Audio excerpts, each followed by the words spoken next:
Welcome to the Better Than Bitter Divorce Podcast, where we flip the script on divorce and show you how to have a more amicable divorce resolution.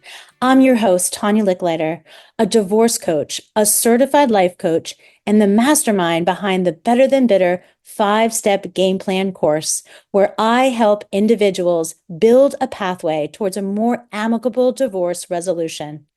Each week, I'll bring you uplifting stories from people who've successfully experienced amicable separations, proving that divorce doesn't have to be a battleground. Whether you're overwhelmed with grief, struggling with custody and co-parenting, or just dealing with a high conflict individual, this podcast is here to guide you towards reclaiming your life and being what I know is possible, better than bitter. Welcome to the Better Than Bitter podcast, episode 31. What's your financial identity? Finding your financial self. Tom Shepard, who is the author of Money Isn't Everything, Everything is Money, and a certified financial planner and investment advisor, has been helping people understand their relationship with money for over 30 years. And as we know, one of the top reasons that people get divorced is because of money, or having a different view on money, or valuing money differently. And he uses a personal assessment tool called Find Your Financial Nature, which he has trademarked. Tom is going to help you discover your genetic predisposition to money. I said it, genetic predisposition. Did you know that we have a genetic predisposition to money? This is the language your mind and body go to when thinking about trading your time, energy, and money to create the relationships with the life that you dream of. So he has an incredible assessment that I will put in the show notes. It's currencycamp.com. But today we're going to get to talk to Tom specifically about who you are. You're going to be able to answer some of these questions. It might be the most important question you'll ever ask yourself, and the most important information that we share with the people in our lives. Welcome, Tom. Thanks for having me on the show. Everybody knows one of the top reasons people get divorced is over money. And it's not just about fighting over money, but it's how they value money. It's how they use money in their lives. So how do people find their financial self? Like, how do we determine if we are right for one another? And how can we determine, even moving forward past divorce, like how we're going to utilize this information moving forward to have a healthier relationship? In one sentence. Yeah, right. Well, that's all that we're going to cover today. So yeah, we can just kind of chip away at it. So how did this idea around this financial self, how did you even begin to think about it? Why did it come into your being? So I can give credit to having my first two children be girls, because they came out different, and it wasn't gender. So one of them, really kind of came into the world and had like this energy that was, feeding off of everything around her and wanting to be the center of attention. And then the other one was kind of opposite of that. Even to the point when I was teaching them to ride a bike, one of them made it go straight and the other one just figured out how to not have it fall over. So the fact that they were so different, I was also training like young people to be advisors, to go into somebody's home and teach them about money or ask them about money. And we started having conversations about how people are different. And I said, I've got two little girls at home, they're teaching me that they're different right from the beginning. And so that was kind of the impetus to explore with other advisors how people are different and ask the question, is it innate or is it learned? Is it nature or is it nurture? And I kind of very quickly, because of my kids, came down on the side of nature. And it's actually, I wouldn't say it's made me a pariah, but the approach that we take is very unique. And as much as I talk about it, it's not necessarily being adopted by the masses. And so I'm happy to be on this show to talk about it, because I think it's absolutely fascinating. It's powerful. And I've used it over and over and over again with clients and in my own life. So when you talk about it, quote unquote, what is it? What are we talking about here? What is it that is so interesting? And the fact that it's genetic, like what is it? So when we say money isn't everything, everything is money, we're we're kind of trying to get people to recognize that the it is the way you trade time and energy to get money so that you can buy the kind of life that you want. A relationship with life uses an exchange of all of these currencies, these things that you value in your life. You value time, you value health. Good health is good energy. Money just happens to be the most visible and material manifestation of how we trade. So by looking at that financial pattern, we can begin to see or uncover or know the way you trade the other things as well that are less visible. So that it is your financial nature. And the way to discover it is really just to our assessment does a really nice job of it, but is to really listen to the words that resonate with you so that you find yourself attracted to the things that you want. And if we see money as just another form of energy, then it starts to bring us into an understanding that is similar to the 7 chakras or the 7 colors of the rainbow, or there's this magic number 7 that just keeps appearing over and over and over again. And as we dug into this, we kind of categorized and created this little system that we use to help people get to know themselves at this unconscious level, making the unconscious conscious. Okay, so I think this is super interesting because I think that in some ways when we are younger, there is this idea around opposites attract, right? So I was somebody who was a spender. I loved experiences. I would invest heavily and not with much hesitation if I could go and have an experience that's going to give me pleasure. I didn't really think too much about saving money for the rainy day. And I ended up marrying somebody who was very fiscally conservative, very much of a saver and a planner. And, at that stage in my life, I really needed that person to be like, woo, let's bring it all in here. Right. Stop flying by the seat of your pants. You got to think about the future.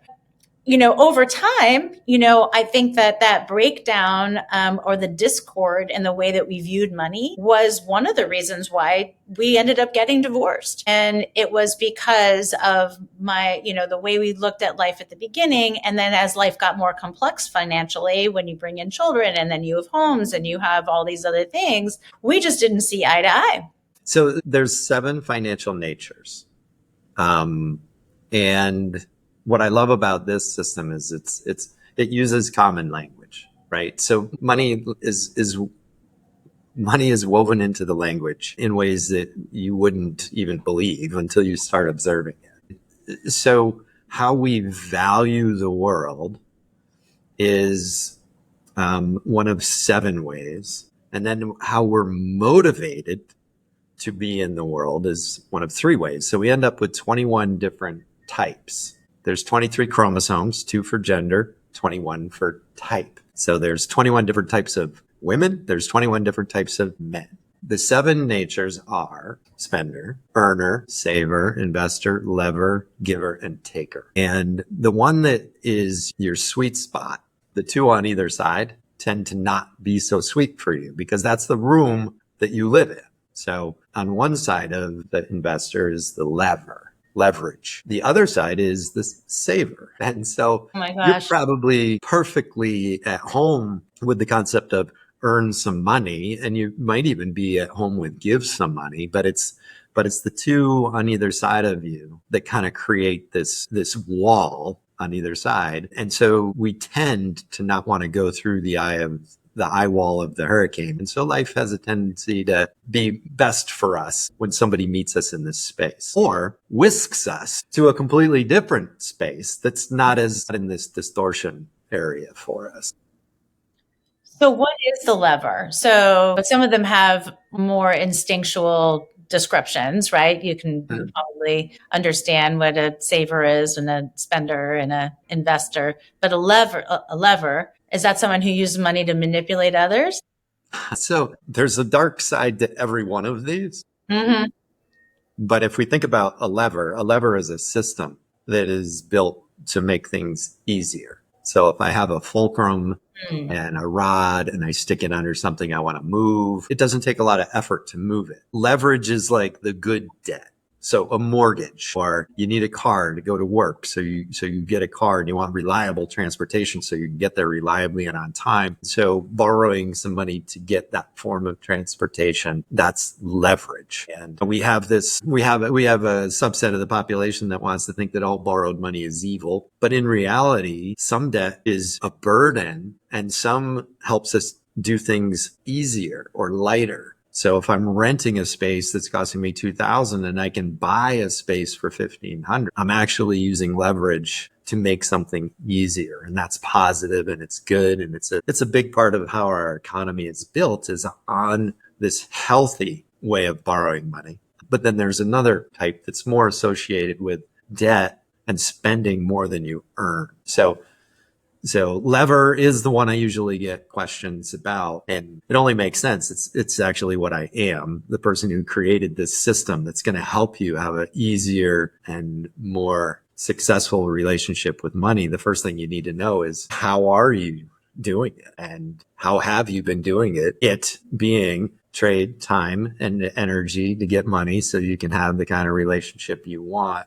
And you've been doing it since birth. That's so interesting too, because I think about divorce. And one of the things that is really challenging is that as a divorce success coach, many people who are getting divorced are like, oh my gosh, I can't spend another dollar on another service. I need to focus on getting my lawyer. I need to be focusing on mediator. If you invest in processing your emotional divorce, if you do the work up front, then you won't be spending all those dollars on legal fees, because your emotional divorce won't be what's dictating your legal process or your legal negotiation. So what I create as well, with the courses that I provide, the support group, the membership I offer, people who believe in that kind of money mindset around looking at it as a lever to make things easier, to potentially be in a safer, better place, spending less money in the future. Obviously, I'm a creator, you're a creator, and we create things to, do good for other people. But it'd be really interesting to evaluate the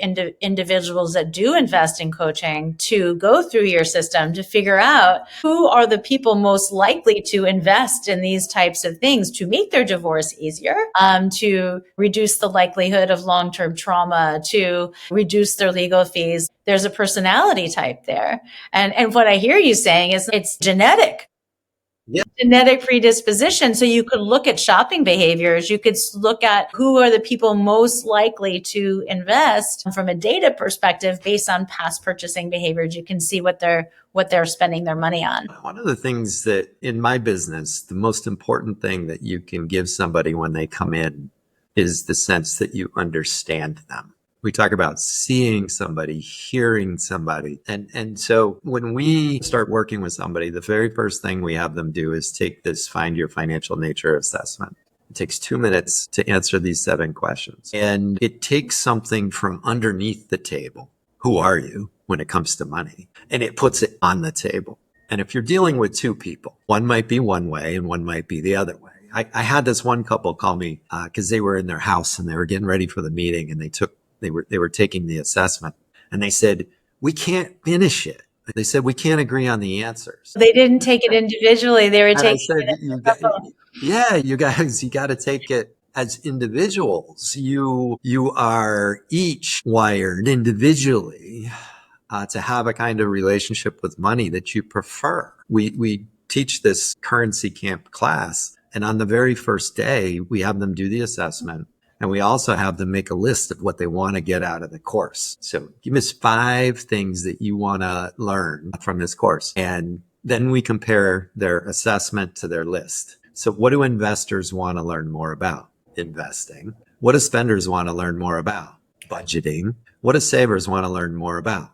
How to save more money. And so we all want what we want because of the way we're wired. That's our preference. But to be successful with money, you need to learn how to do all 7. So if you can discover how you are and how somebody else is and put it on the table, now we're talking about energy as something that we can visibly see and interact with. And we can make different decisions when we see what the decisions are, the different choices that we're making, when we can see them, we can choose differently, especially if the situation warrants a different choice. I think that, all of our listeners here, if they have had a financial breakdown, in their relationship, and that was one of the reasons why they were getting divorced, of course, moving forward, not only are they going to, if they're co-parenting, they need to have an understanding of that's not going to change, right? Because, your value of money or whatever your identity is, it's going to be the same. So what can we do to make sure moving forward in our co-parenting, and we're still dealing with money, we're still dealing with finances, we're still dealing with the kids, like that doesn't go away, but how can we work together more effectively?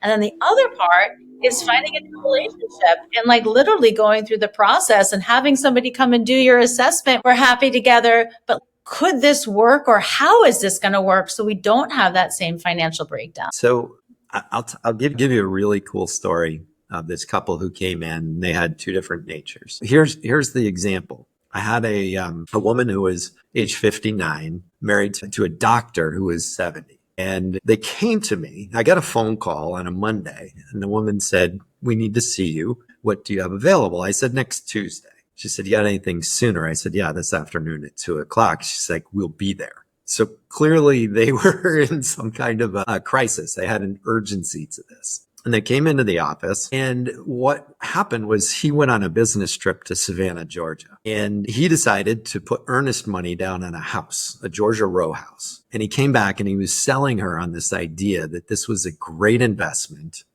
but also trying to explain to her that this was something he'd wanted his entire life. And so she was like asking questions like, why do you want this thing? So we did the assessment. She's 59, he's 70, he's a doctor. She was mostly a stay-at-home spouse. So immediately I'm looking at it. I'm like, okay, there's a stage of life thing going on here. She's wondering, when's he going to retire? And he's wondering, what's my legacy? So they take the assessment. She gets saver. He gets giver. Now, a giver is someone who can have like passions that well up from the inside. And this is what his Georgia row house thing was like this thing he couldn't explain. It was an intuitive sense that he was on the earth to one day own a Georgia row house. And so when the opportunity arose, he's like, "I'm doing it." And he didn't consult her. He just put the money down. The giver, in between the giver and the saver, is lever and investor. And he did not want to borrow any money. And so he was selling her on the idea that this is an investment, but she's a saver, and he was also going to take their savings. So he was going to raid the investments and savings that are dear to her because he didn't want to borrow any money. And so we got them to see that their disagreement was on not whether or not to do it, but we were hired to show them that it would be a perfectly legitimate thing to do given their financial circumstances. But the question was how to do it. And so we showed them that it actually diversified their portfolio. It became an excellent investment, but it was less risky to borrow the money to do it and leave the savings and leave the current diversified investment portfolio intact and not put all your eggs in that one basket. End of the story was we did it. We did it very quickly because they needed an answer because they had to get the earnest money back if they weren't going to do it. And they didn't do it. They bought a smaller one and he borrowed some money. And so, it has a happy ending, but it has a happy ending because they found somebody who could get them to understand each other like really quickly, because they had less than 4 days to ask for the earnest money back.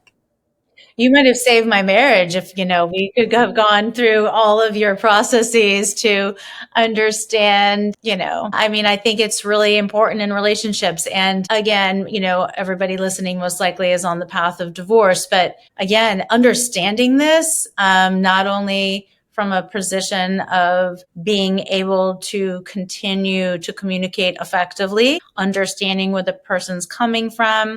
Taking full ownership and responsibility for my own actions. Like I didn't understand my spouse's, I didn't know where it came from. It was completely opposite of my mindset. So I seemed callous, insensitive, seemed that I just didn't listen or hear what he was saying. Yeah. To the other part, to the type, it's not just 7 natures. Okay. It's 3 motivations. And so one motivation is to protect. When we start working with somebody, say, are you here to protect what you got, to pursue more, or to manage? And because there's only 3, it's really just a brief conversation that helps us figure out which one of those you are, because you have a preference for that as well. And so the protectors say protect, the pursuers say pursue, and the managers want to have a dialogue about it. Yeah, And gosh, so, I think I'm a dangerous person. I think I'm pursuer. I'm an investor. I'm a pursuer, and I don't even manage. Like I'm just always on the pursuit. So let's say you're a investor pursuer and your currency is relationship. You're willing at any moment to trade time and energy and money to create experiences that will make lasting memories. And then if you're married to somebody who values stability and wants to protect, then you might be married to a manager or protector saver. And you might be rubbing against each other. In the beginning, rubbing against each other is exciting. After a while, too much rubbing against each other makes you raw and exposes the differences between you, so that the thing you loved becomes the thing that annoys you. And so by understanding yourself at this level and understanding your significant other at this level, you can begin to accept. And you get to a certain point where you're ready to divorce. And it's healthy if the two of you can accept that our differences truly are irreconcilable. And it's best if we go our separate ways. But, then you end up in another relationship. Where you go, there you are.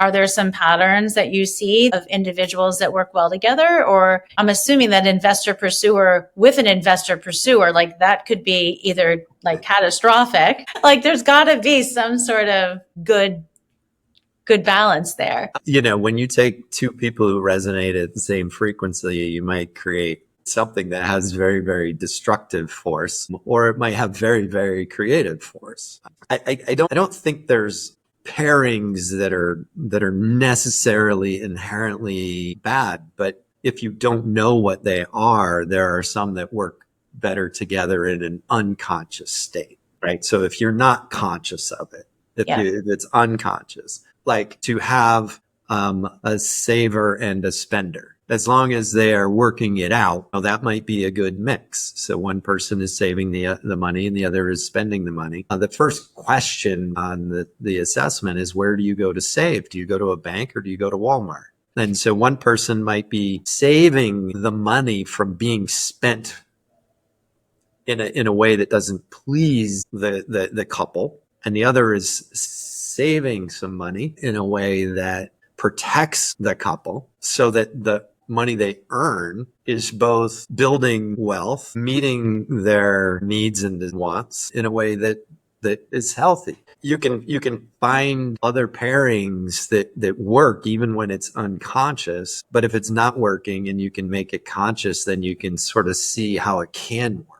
Because unconsciously, let's say there's 7 things that need to get done and you like to spend money on investing in creating memories. Okay, so that's you. There's still 6 other things that need to get done. And if the other person's doing the other 6, you can see it's not an equal balance in the relationship. And sometimes that's where the problem arises. It's not in how are you different. It's in the boundaries you never discussed. So it's this person taking care of everything and this person only taking care of the one thing that brings them comfort or joy or ease or passion or feelings of goodwill or satisfaction. Because that's ultimately, the pursuit of happiness is done different ways by people who are wired in different ways. I think that there's also something to be said for the interpretation of action. So I'll give you an example. So we redid our house 16 years ago. about 6 years ago, the cabinets started to pin. I look at the house as an investment. You need to take care of your investments. At some point, those cabinets are going to need to be refaced, whether it's we get to enjoy them today or we have to redo it before we end up selling it. It has to get done at some point. And it caused a ton of tension between us. He's just like, I don't understand why this needs to be done. And I'm like, well, because our cabinets are falling apart. We have to take care of our house, just like you take care of your car, you bring it to get service. Like we need to service our house. Like things are falling apart. So we had the person come in, they looked at the cabinets. I thought we were on the same page, but I wasn't definitive about like, can we move forward? Yeah. Because we were both there. I just made the commitment to do the cabinets. It caused a lot of problems. At that moment, it wasn't what he wanted to spend the money on. He has a different nature. He wanted to be able to save that money, put it in a kid's college fund, et cetera, et cetera. He had other plans for that money other than redoing the cabinets. And so again, my interpretation of my intent was to protect an investment that we had already invested in, which was our house. And we just weren't aligned on that. Right. And that's just like one example, but again, it's the interpretation of it. So what are your thoughts on that? Is that common? Yes, because not only do we pursue happiness differently based on these 7 natures. So I'll run through those real quick. People who are takers, they pursue happiness through excitement. Spenders through fun. Things need to be fun. Earners, life needs to be satisfying. The fun can't just be superfluous. It needs to have a purpose. Savers, it's comfort. Investors, it's joy. Levers, it's ease. And givers, passion. There's 4 currencies. So you might value relationship over money, but you also pursue love a little bit differently based on how you're wired. So some people are about aesthetics. Some people are about friendship. Some people are about doing what brings them passion. And so when we sort of are able to identify how we are, and we look at our favorite currency, the stage of life we're in, but it bothers me to no end that young people are being told, you got to save for retirement. It's like, dude, let them be that age, where you get to learn so that later on they'll actually understand that, yeah, retirement's important, but it wasn't so important that you had to put your life on hold for that. So life stage, the state within a stage, you don't do the same thing with a 4-year-old that you do at a 12-year-old, and they're all in the allowance stage. They're allowed to do stuff because the parents are allowing them to do it. And so this idea that here's a pattern that you can know that describes who you are and how you approach all of these different elements of what it's like to live.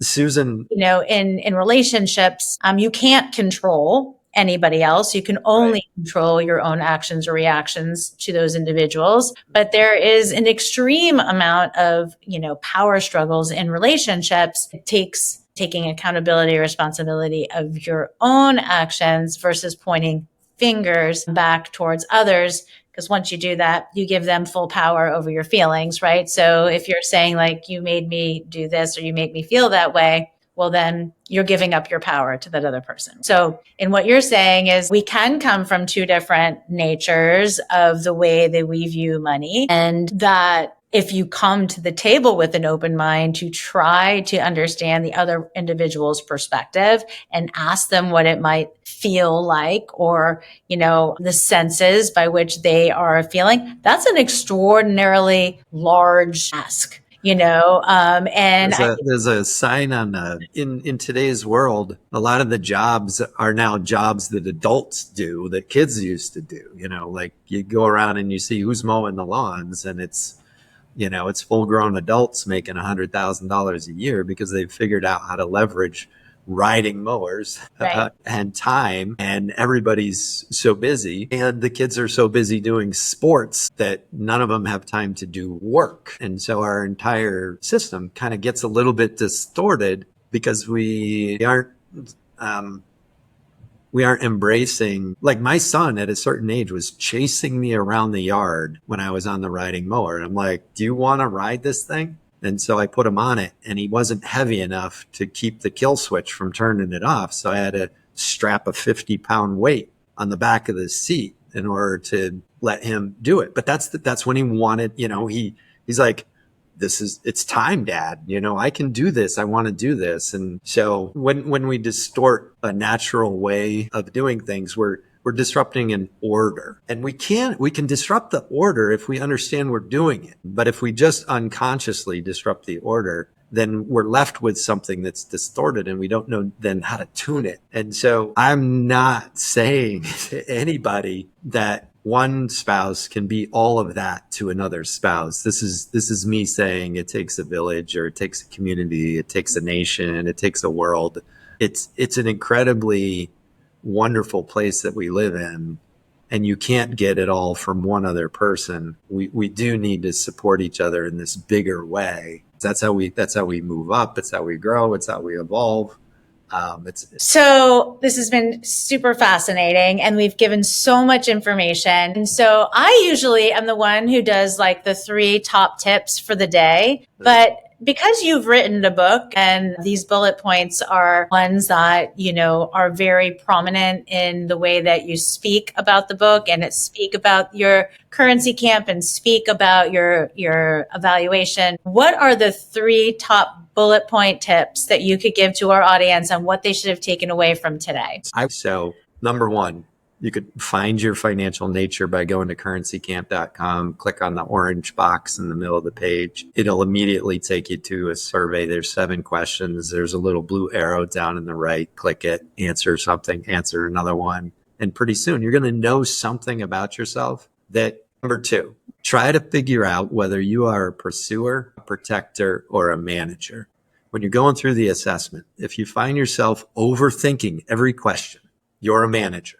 And you are allowed to take the assessment 2, 3, 4 times. However many times you need to take the assessment, take the assessment. That's your type: protector, manager, or pursuer, combined with your nature. So there's 21 different types. Have your significant other, have your children, have your coworker, have your boss do it as well, because then you're going to begin to understand how the energy between you is manifesting based on these very hardwired ways of being. So don't try to do it alone and then use it to manipulate other people. Do it to communicate with other people and commune with other people and be with other people. So those are the 3. Take the assessment, figure out what your motivation is, and then see if you can find somebody to do it with so that you can then have a discussion about it. Those are my 3 tips. Those are great, Tom. And I hope that everybody goes ahead and does that assessment. Would love people's feedback. You can also come to the Better Than Bitter Facebook group. I'm going to post the assessment on the Facebook group, and you can take it right there. I'll put the link in there, and would love everybody's feedback. We can get people's comments. It would be really great to see what people's thoughts are around this. And again, thinking about it from a position of divorce, and thinking about it, the irreconcilable breakdown of your marriage. If you believe that financial nature had something to do with it, it'd be great to just have a conversation about that. And the second piece of it is we all want to move forward in terms of our lives post-divorce, and many want to have healthy relationships moving forward. So what can we learn from what Tom and his team are providing about how to build out a healthier relationship? And knowing your nature and your type are 2 ways of beginning that conversation, with somebody that you're dating, to figure out, where you potentially might see some breakdowns. And then you, instead of just throwing your hands up, you kind of work through what those differences are and how you might be able to, as Tom said, open your mind to be able to put yourself in the position of somebody else, to understanding how they might be seeing the world and allowing for them to see how you might be seeing the world, and recognize that there might have to be some empathy that's involved there, as well as compassion. Because again, I go back to the fact that intent on things that we do in our lives as it relates to money has to be communicated. The intent has to be communicated. And again, it's going to be aligned with what Tom said in terms of our nature. But it's really important to understand the background of the reasons why you are the way you are. I know very clearly the why I am the way I am. And we can talk about that in another episode. But Tom, thank you so much again. All of this is going to be in the show notes. So please make sure that you can find Tom. The link to the assessment will also be in the show notes, and ways for you to connect with him. And Tom, this is our first of 3. So Tom is going to come on and we're going to do a series of 3 different podcasts. So get excited about learning more deeply about currency camp and money equaling happiness, ? In the next episode. So thanks again for joining Better Than Bitter. Thanks for tuning in to Better Than Bitter, Navigating an Amicable Divorce. Whether you are at the beginning of your divorce journey, midway through, or even done, we want the stories from our guests to give you hope that an amicable resolution is possible. If you'd like to dive deeper into today's episode, check out our show notes for a full transcript, reflections, and links to learn more about Better Than Bitter's coaching, courses, and how to connect with our fabulous guests. If you're ready for more support, you can head over to betterthanbitter.coach. There you'll find details and additional information on our 5-step game plan multimedia course, our one-to-one Zoom coaching, group coaching, monthly memberships, events and retreats, and a whole lot more.